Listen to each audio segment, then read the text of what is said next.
Ayan, barbecue for today, guys.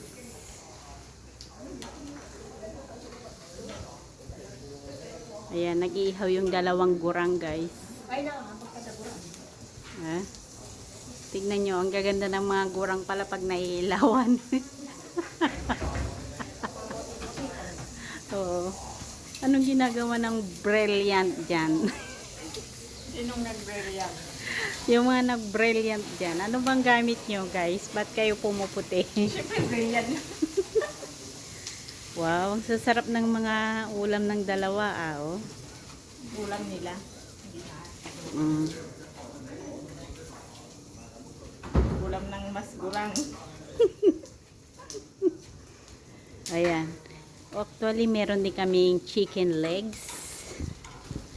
Ay, puta, nakabaliw ka. Di ba? Ang ganda. Bye, guys, Sarap.